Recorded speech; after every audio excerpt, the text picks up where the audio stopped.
Levanta a sua mão e fala com Jesus. Senhor, nós queremos que Tu venhas agir em nossas vidas. Nós confiamos que o Teu projeto é melhor que o nosso projeto. Que a Tua, Senhor, a Tua vontade é melhor do que a nossa vontade. Eu confio, Senhor, em todas as coisas, que Tua presença é melhor do que qualquer outra solução na minha vida. Por isso eu te peço, Senhor, muda mais uma vez, e mais uma vez, e mais uma vez, para que eu cada vez esteja mais perto de Ti, mais diante de Ti, mais ungido por Ti. Senhor, envia cada vez mais. Senhor, eu confio em Ti. Fala para o Senhor o tamanho dessa confiança, o tamanho dessa certeza de que Ele vai estar contigo. Te pedimos, Jesus. Te pedimos, Jesus. É preciso lembrar que sempre as pessoas na caminhada de Jesus ousaram. A hemorroísa saiu com fluxo de sangue proibido e se enfiou no meio da multidão, arriscando ser apedrejada, porque ela estaria contaminando todo mundo por estar naquela situação, e Jesus a curou. O cego de Jericó levantou e ficou gritando até que Jesus lhe deu atenção e ele foi curado. A mulher que não era cristã, que adorava e invocava espíritos dos mortos, ficou implorando por Jesus até que ele preferiu curar sua filha, expulsar o demônio dela. Aquele pai cujo filho estava endemoniado e amarrado e acorrentado, suplicou a Jesus e Jesus curou. Aquele centurião viajou para pedir pelo seu servo que não podia sair de casa porque estava enfermo, e Jesus o curou. Zaqueu subiu numa árvore sendo poderoso, tendo status financeiro naquela região, para ver Jesus. Não se importou, e Jesus foi até a casa dele. É assim. Quem não tem coragem de vir, quem acha que Deus é que tem obrigação de estar com você, não entendeu quem é Jesus. É a gente que faz, é a gente que vai, é a gente que ousa, é a gente que é corajoso. E nós estamos aqui porque somos corajosos e viemos aqui na igreja para rezar. Você que está aí nas redes sociais, venha de vez em quando. Não é ficar só em casa quando não dá para vir. Se não, venha para rezar. Venha fazer que nem Zaqueu. Venha falar que nem Zaqueu. Entra na minha casa. Fala para o Senhor. Entra na minha casa. Eu agora estou falando da tua casa com teus familiares, claro, mas eu quero falar na tua casa, no teu interior, na tua alma, dentro do teu coração. Entra na minha casa. Ah, mas minha casa é bagunçada, minha casa é fora do lugar, minha casa é suja, minha casa tem defeito, minha casa tem pecado. Entra na minha casa, Jesus. Está aqui. A minha parte é pedir, e eu vou pedir. Pode entrar. Que o Senhor faça um milagre hoje na sua vida. Que o Senhor também toque as suas mãos para você ser portadora de um milagre. Para que quando você estiver fora daqui, você possa tocar as pessoas e orar por elas, e elas sentirem que Deus está presente, que Deus as ama e que Deus pode fazer milagres em suas vidas.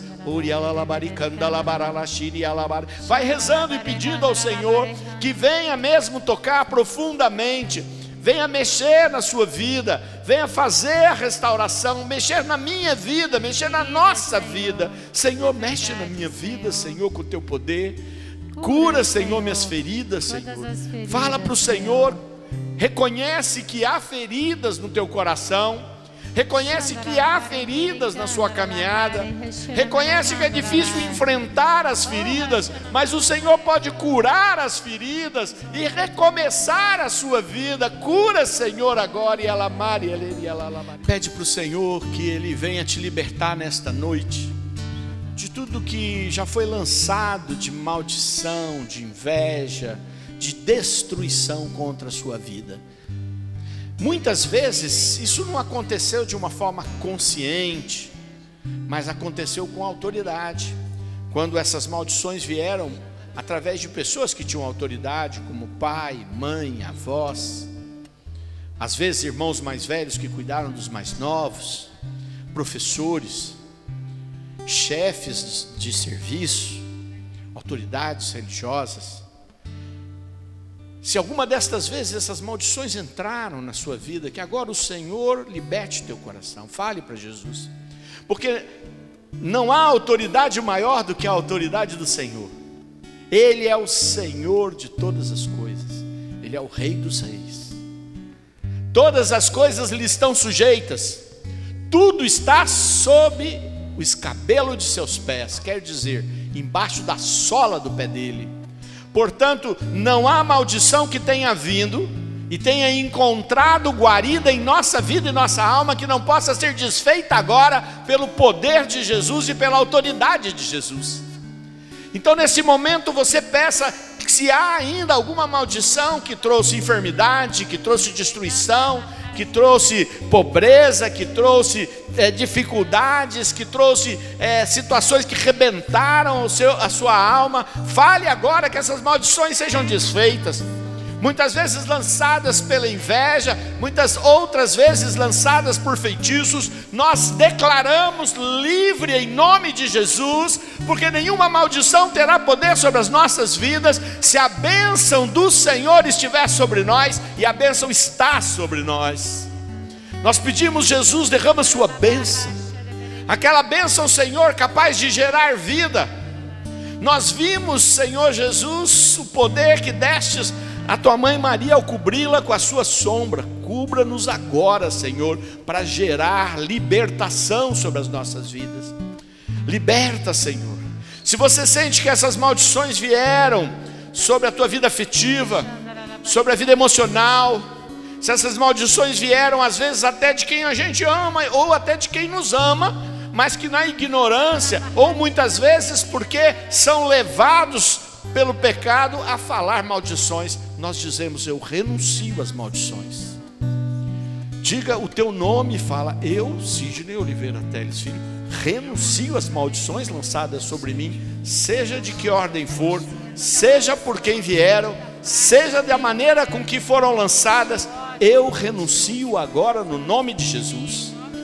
Você é dona da sua vida, você é dono da sua vida, então você diga ao Senhor: Senhor, estou debaixo da sua sombra, da sua proteção, e que essas maldições não venham destruir mais a minha casa, não venham atacar meus filhos, minhas filhas, não venham atacar meu trabalho, não venham atacar a sua igreja, não venham atacar a evangelização, não venham atacar no Senhor, porque teu poder de bênção é maior. E eu quero lançar bênção sobre todos os cantos, sobre todas as pessoas que amo, mas também sobre aquelas que eu tenho mais dificuldade para amar.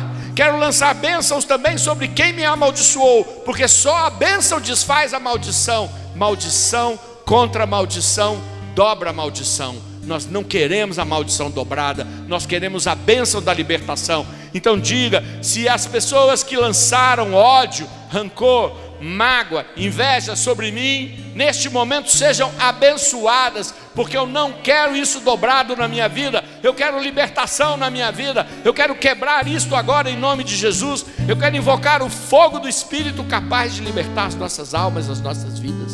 Vai, Senhor, Orialá, Maricanta, Labarecheia. E vai orando. Se você ora em línguas, vai orando para que o Espírito Santo vá te ajudando, para que o Espírito Santo vá fazendo. Se você não ora em línguas, você vai pedindo para o Espírito Santo ir colocando bênção mesmo, intenção de bênção, tirando às vezes a vontade de vingança, porque é por causa da vingança que nascem as maldições. Que você não queira se vingar, que você queira abençoar, a bênção possa alcançar as pessoas, Senhor. Dá-me essa graça, Senhor. Dá-me essa graça, cura-me, Senhor. Cura tudo isso no meu coração para eu abençoar, Senhor. Cura, Senhor. Se você quiser se ajoelhar, você vai agora pedir por alguém que você sabe que não tem forças para se libertar sozinho. Você vai escolher isso agora. Qual pessoa que você quer neste momento diante do Senhor. Se você não puder, não quiser também se ajoelhar, que você se dobre pelo menos interiormente e fale para Jesus.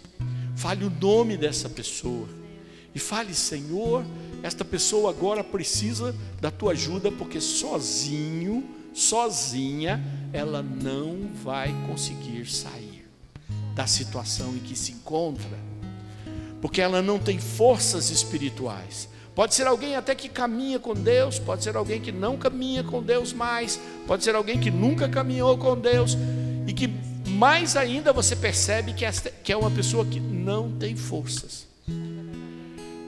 Se essa pessoa for muito orgulhosa, nós sabemos que vai ser mais difícil ainda, você vai ter que interceder mais ainda, porque ela levanta uma barreira, levanta um muro. Mas agora você é intercessor, você é intercessora.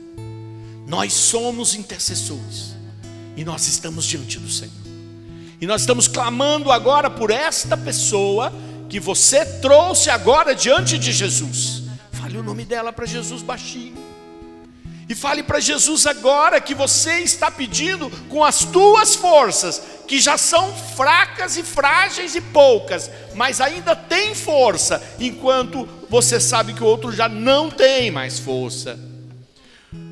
Muitas vezes porque espera ver sinais imediatos, quer ouvir as trombetas, e você sabe que é a oração que derruba essa muralha.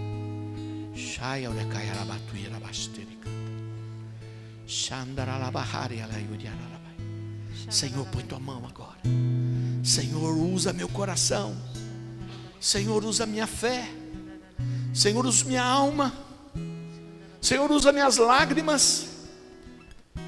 Senhor, usa minha coragem. Senhor, usa minhas fraquezas, mas eu estou aqui com elas, enquanto este meu irmão, esta minha irmã nem isso consegue mais fazer. Estamos aqui, Senhor, clamando, pedindo, orando. Manifesta, Senhor, o teu poder. Manifesta, Senhor. Manifesta, Senhor, a tua força. Manifesta, Senhor, nesse lugar o teu grande amor, que tudo pode curar. Manifesta, Senhor, o teu poder, com prodígios, milagres, sinais. Manifesta, Senhor, neste lugar o teu grande amor, que tudo pode curar. Todos os textos do Novo Testamento, dado a sua inspiração, eu procuro olhá-los com uma atenção bem grande. Os do Evangelho mais ainda, porque tratam de toda a missão de Jesus. Mas quando são palavras de Jesus, aí então eu fico mais envolvido. E quando Jesus as afirma de forma mais intensa, quando ele diz em verdade vos digo, né? Que era uma expressão usada para encerrar frases como amém, amém, e ele usava no início da frase para dar mais força no que estava falando. E no Novo Testamento, nas cartas, eu sempre fico procurando tirar aquilo que era uma frase dita no contexto daquela comunidade, uma frase dita para alguém da comunidade, e que não tem uma unção nela, mas ela não é um mandamento direto. Mas aquelas que dizem, essa é a vontade de Deus, a vossa santificação, por exemplo, né? E assim por diante, estas eu tomo com uma lupa para olhar ela de forma intensa, para pedir para o Senhor que me capacite. Escolhi uma dessas para a nossa reflexão de hoje. Diz assim: primeira carta de São Paulo aos Tessalonicenses, no capítulo 5. Primeira carta de São Paulo aos Tessalonicenses, capítulo 5, versículo 16 até o 22. Carta de São Paulo, 5, 16 a 22. Depois vocês pegam em casa, leiam de novo, assistam o vídeo no nosso canal do YouTube. Se você não se inscreveu ainda no canal, se inscreva, compartilhe, mande para os outros, abençoe a vida das pessoas. Na nossa página do Facebook também. Diz assim: vivei sempre contentes, orai sem cessar, em todas as circunstâncias dai graças, porque esta é a vosso respeito a vontade de Deus em Jesus Cristo. Não extingais o espírito, não desprezeis as profecias, examinai tudo, abraçai o que é bom e guardai-vos de toda a espécie de mal. Palavra do Senhor. É uma orientação fortíssima de São Paulo para uma das comunidades mais queridas de São Paulo. São Paulo escreveu 2 cartas aos Tessalonicenses. A comunidade de Tessalônica foi uma comunidade muito forte, muito intensa e muito amiga de São Paulo. Uma comunidade também muito carismática. Não tanto quanto era a comunidade de Corinto. Mas quando você lê a carta de São Paulo aos Coríntios, tanto a primeira quanto a segunda, ela é cheia de bronca. Né? Significa que ele, apesar de toda a relação e toda a unção carismática daquela comunidade, eles viviam fazendo as coisas atrapalhadas, muitas obras que ainda não estavam transformadas pelo Espírito Santo, e São Paulo tinha que ir lá puxar a orelha. Eu ouvi falar que nas ceias, né, na celebração da Eucaristia, vocês comem demais, que dão confusão. Eu ouvi falar que vocês falam tudo junto, ninguém escuta ninguém. E assim ele vai falando e fala até alguns pecados gravíssimos ali na carta aos Coríntios. Aos Tessalônicos, São Paulo tem uma relação distinta, porque foi uma comunidade que ficou muito forte, inclusive uma comunidade muito profética. A gente não vê na narrativa de Atos dos Apóstolos, quando São Paulo visita os Tessalônicos, grandes e muitos milagres. Também aconteceram, mas a gente vê muitos profetas. Tanto que os tessalônicos tentam impedir Paulo, quando a profecia vem dizendo que ele vai sofrer em Roma e vai morrer em Roma. E eles tentam, não vai, e tal, aquela coisa de quem é amigo, que quem não quer ver o outro enfria. Pois é, a esta comunidade, que São Paulo escreveu 2 cartas, e a segunda carta ele vai falar muito mais do que vai vir, da segunda vinda de Jesus, de que os tempos estão próximos, de que as pessoas devem estar preparadas. Mas na primeira, no final dela, este final, São Paulo dá 2 orientações. Uma, a gente percebe que ela é muito inspirada, mas é dele. Mas a outra, ele fala como se fosse uma vontade, a vontade de Deus. Não é só uma vontade, é a vontade de Deus.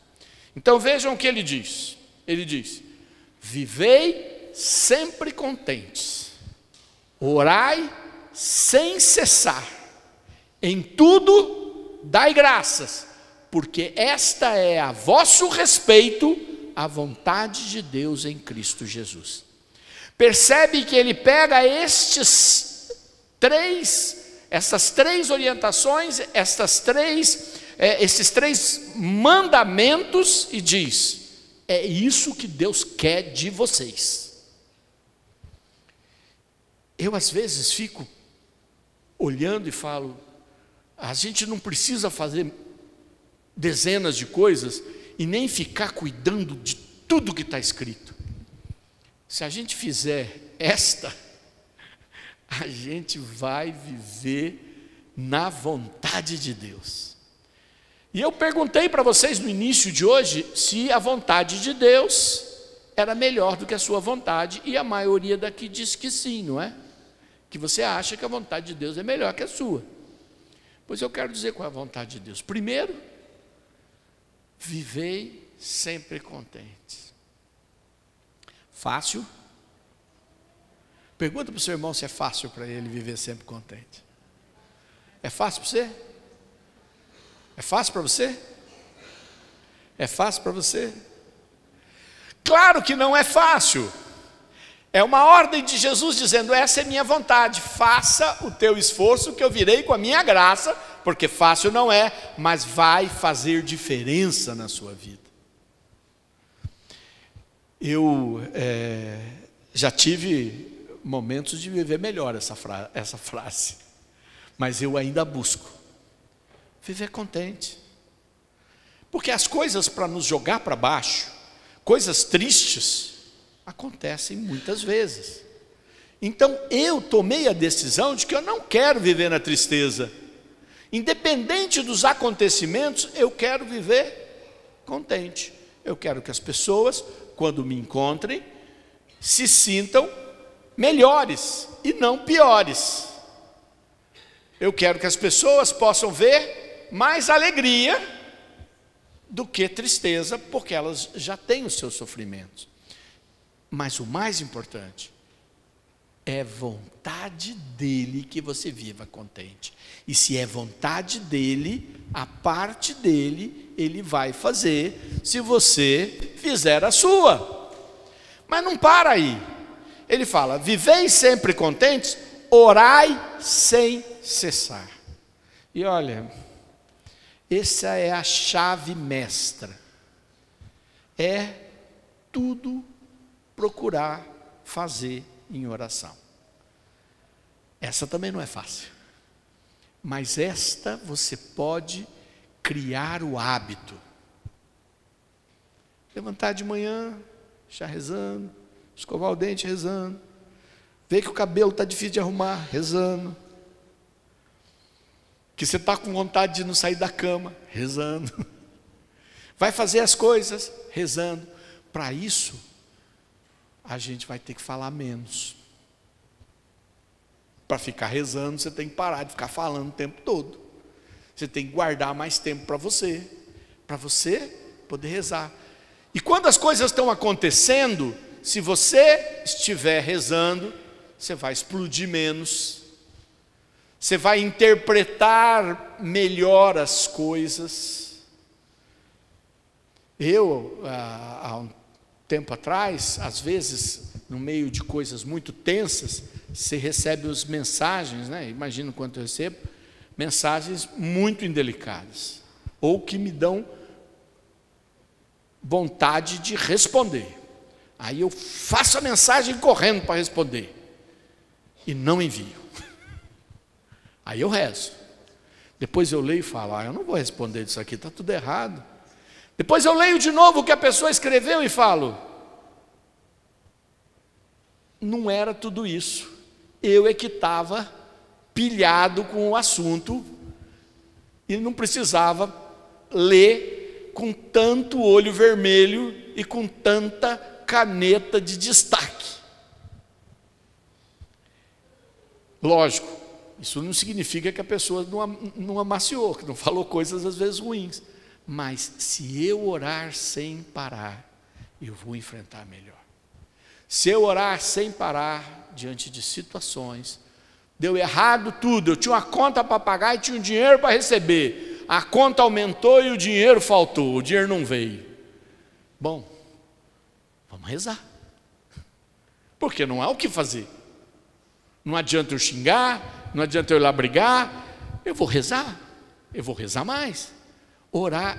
Por que eu vou fazer isso? Porque é a vontade de Deus, e se Ele disse que essa é a vontade dEle, Ele vai usar isso para fazer uma bênção. E quando não tem nada que rezar, eu faço uma jaculatória. Jesus, filho de Davi, tem compaixão de mim. Eterno Pai, eu vos ofereço o corpo e o sangue, a alma e a divindade, vosso digníssimos filhos, nosso Senhor Jesus Cristo, em expiação dos nossos pecados, pecado do mundo inteiro. Eu falo pela sua dolorosa paixão, tenha misericórdia de mim e do mundo inteiro. Rezar mais, rezar em línguas, orai sem cessar. Quanto tempo você tem que rezar? Pergunta para o seu irmão, o que significa isso? Quanto tempo eu tenho que rezar? 1 hora? 2 horas? Quanto? 24 horas, sem parar. Mas isso não significa que você tem que ir lá abrir a Bíblia, fazer não, você vai ter esse momento também, mas não é isso, é rezar, é naturalmente olhar para as coisas. Por exemplo, você pode receber um alimento contaminado, um alimento enviado para você com um feitiço, mas se você estiver rezando, você vai abençoar, tudo que você receber você vai dar bênção. E se o feitiço for grande demais, vai acontecer que nem São Bento, o cálice vai partir no meio, vai cair no chão. Né? O corvo vai vir e vai derrubar tudo para você não comer. Orar sem parar. Então, primeiro, viver triste. Viver? Não estou ouvindo. Viver contente, tem muita úlcera para ser curada aí, se você viver contente. Orar sem cessar. E aí ele repete de um outro jeito, ele diz, em tudo dai graças. Tem coisas na vida da gente que você olha e fala, como é que eu vou dar graça para uma tragédia dessa? Pois eu te desafio, dá graças, porque Deus tem poder de transformar o mal em bênção. Então dá graças. E aí ele termina, esta é a vontade de Deus. Vocês queriam saber? Às vezes a pessoa chegou para mim e fala, eu queria saber qual é a vontade de Deus para a minha vida, se eu vou casar com o João, se eu vou casar com a Maria. Eu queria saber qual é a vontade de Deus na minha vida, se eu vou pegar esse emprego, se eu vou largar aquele. Pois eu vou lhe dizer a vontade de Deus, vivei sempre contentes, orai sem cessar, em tudo dai graças, que as coisas vão acontecer. Agora, se você não acredita nisso, então você vai ficar perguntando qual é a vontade dele nessas coisas. Faça isso que você vai fazer o certo, porque Deus não lhe deixará na mão. E aí ele continua com orientações muito boas, mas que são dele, porque você percebe que ele muda o tom, e aí ele diz, não extingais o Espírito, quer dizer, não desvie, continue com uma vida no Espírito Santo, não comece a achar um monte de coisa, um monte de devoção, daqui a pouco você vai ter tanta devoção que você não consegue mais dormir, porque não dá tempo de fazer tudo, e aí depois você fala assim, não deu tempo de eu fazer meu pedido, porque eu não terminei todas as novenas, todos os terços, todas as coisas, não é? Pode fazer, não tem problema, mas não extingue o Espírito. E aí ele vai mais longe, mas essa já não é uma mensagem dizendo, esta é a vontade de Deus. Este é um bom conselho de um santo apóstolo, que é o apóstolo Paulo, cheio do Espírito, e diz, examinai tudo. Meu Deus, essa parte é boa, hein? Vira por detrás e fala, não engole tudo, examina. Não engole tudo. Gente, tem gente que acredita em cada coisa. Eu falo, mas eu não estou dizendo que é para você também rejeitar. Eu estou dizendo aquilo que São Paulo falou. Examina. Examina. Vou contar um caso que aconteceu no Chile. Tinha uma aparição de Nossa Senhora, o povo estava indo aos montes na aparição. Aí estava na hora da missa, estava mais de um bispo lá no Chile, alguns padres, era um retiro carismático, os padres carismáticos, quem me contou essa história foi o padre Emiliano Tardif. Vários padres, e aí chegaram e disseram, senhor bispo, Nossa Senhora acabou de falar que é um pecado mortal se não tomar a comunhão direto na boca, que se pegar na mão é uma contaminação. Aí o pessoal, nossa, então nós vamos fazer a missa, nós vamos ter que falar isso agora, e não sei o quê. Aí o padre Emiliano falou, vamos examinar. Falou, será que Jesus, quando ele pegou o seu corpo na mão, ele fez todo mundo ajoelhar e pôs na boca? Não tem problema nenhum se você quiser receber a Eucaristia na boca como devoção, não tem problema. Mas o que você não pode dizer é que Deus disse que Quem não fizer assim está cometendo um pecado. O que está falando a palavra? Examina. Examina o que diz a palavra. Examina o que ensina a doutrina. Fica com o que é bom e rejeita o que é ruim. Também não diz assim, não vai ser paladino para combater. Percebe? Não vai também ficar lá querendo encrencar com as pessoas, não vai ser paladino. O Senhor falou só, examina. Vou falar de novo. Examina tudo. Abraça o que é bom e guarda de tudo que é mal. Examina e fala, isso é bom para mim. Abraça. Examina, fala, isso eu não sei não, vou guardar. Percebe? Não preciso fazer também um desastre, vou guardar. Não preciso dizer para a pessoa, não, isso não é não. Não preciso dizer para vocês que um ano depois, quando estavam fazendo o processo de verificação canônica, descobriram que era uma farsa aquela aparição, né? Mas nisso já tinha uma multidão de gente que tinha seguido tudo aquilo. Não por causa daquela palavra, mas porque foram verificar e depois descobriram uma porção de coisas. Eu só dei esse exemplo, não era nem por causa do exemplo, talvez alguém pode até ficar meio melindrado, mas para dizer o que a palavra diz. Ela diz, examina, guarda o que é bom, abraça o que é bom e guarda de pegar coisa ruim. Também não. Olha, vocês, Nossa Senhora, né, tem igrejas que tem uma mania de querer falar mal de Nossa Senhora. Às vezes eu escuto, porque a pessoa, coitada, faz com boa vontade. Aí eu examino.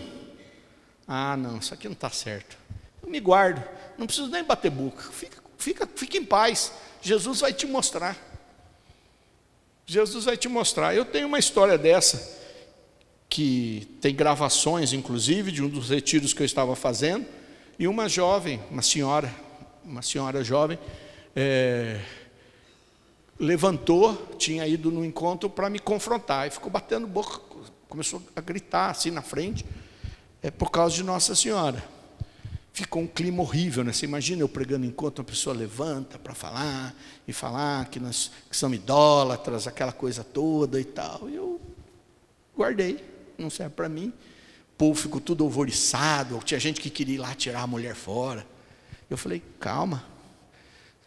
Deram o intervalo, né, porque tem confusão. Daí eu falei para ela, moça, depois você fala comigo em particular, né, não precisa fazer um estrondo, a não ser que você queira fazer um debate aqui e tal, né, falei para ela. Aí falei para ela, você vai ficar no resto do retiro? Ela falou assim, eu vou ficar mais um pouco. Aí quando voltou era um momento de oração. E quando nós fizemos um momento de oração, ela caiu no chão, ficou caída lá no chão. Tinha tido um repouso no espírito. Não só ela, outras pessoas tinham repousado. E aí terminamos a oração, eu fui lá, junto com outras pessoas, ajudar a mulher a se levantar, né? Aí se levantou, aí ela não conseguia falar, chorava sem parar, teve um café. Voltamos para a sala de palestra. Ela disse que queria falar. Falei, meu Deus do céu, de novo, né? Aí ela disse, quando eu caí no chão, eu vi Deus num trono, e do lado dele, vi sua mãe. E eu falei, o que ela está fazendo aí? E ele disse, ela está aqui, se você quiser vir para cá, você vai ter que viver com ela. E ela então caiu todo aquele ódio, todas aquelas feridas que ela tinha trazido de decorrer de tantos anos da criação dela, e pediu desculpa para todo mundo, fez o retiro inteiro, depois até se tornou uma serva importante lá em Foz do Iguaçu. Irmãos, examina, abraça o que é bom, guarda o que não é. Então vamos lá para a gente encerrar, começar. Primeiro, o que é ordem de Jesus nessa palavra que eu li? Vamos lá, primeiro, qual é? Viver sempre contente. Isso foi ordem, né? Segundo, orar sem cessar. Terceiro, em tudo dar graças. porque esta é a vontade de Deus. E as outras coisas são boas. Não extinga o espírito, acolhe as profecias, examina tudo, abraça o que é bom, rejeita o que é mal. Estivemos reunidos em nome do Pai, do Filho e do Espírito Santo. Amém. Viveis sempre contentes.